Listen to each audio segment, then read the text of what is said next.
फातिमा ज़हरा जे बचड़न सां प्यारा प्यार कर। फातिमा ज़हरा जे बचड़न सां प्यारा प्यार कर। राज़ी रब सोहणो नबी हैदर करार कर। फातिमा ज़हरा जे बचड़न सां प्यारा प्यार कर।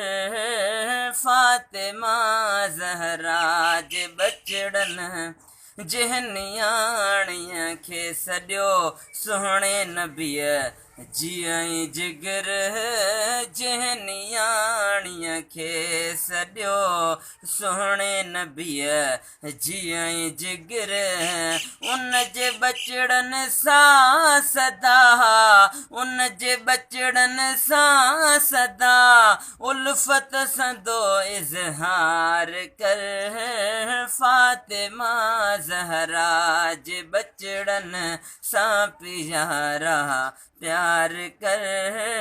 फातिमा ज़हरा जे बचड़न सूरते कोसर में जन जो शान आहे बयान थियो। सूरते कोसर में जन जो शान आहे बयान थियो। तूं बि खोले तन जे इश्क जो इकरार कर। फातिमा ज़हरा जे बचड़न सां प्यारा प्यार कर। फातिमा ज़हरा जे बचड़न जो करे थो आले अतहर जो अदब एहतराम।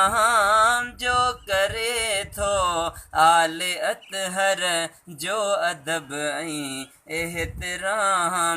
उनखे चओ को गम न कर उनखे चओ को गम न कर। तूं दिल खे बागो बहार कर। फातिमा ज़हरा जे बचड़न सां प्यारा प्यार कर।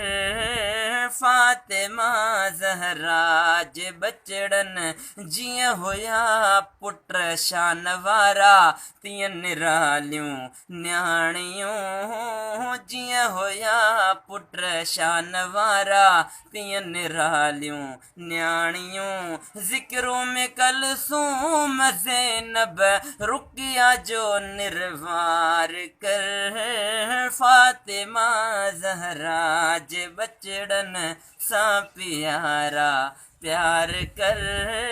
फातिमा ज़हरा जे बचड़न शान गाईंदे उम्र गुज़री वई इदरीस वां। शान गाईंदे उम्र गुज़री वई इदरीस वां।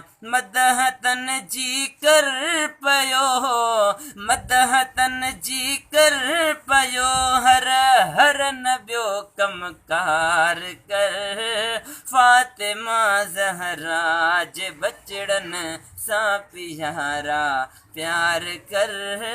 फातिमा ज़हरा जे बचड़न सां प्यारा प्यार कर।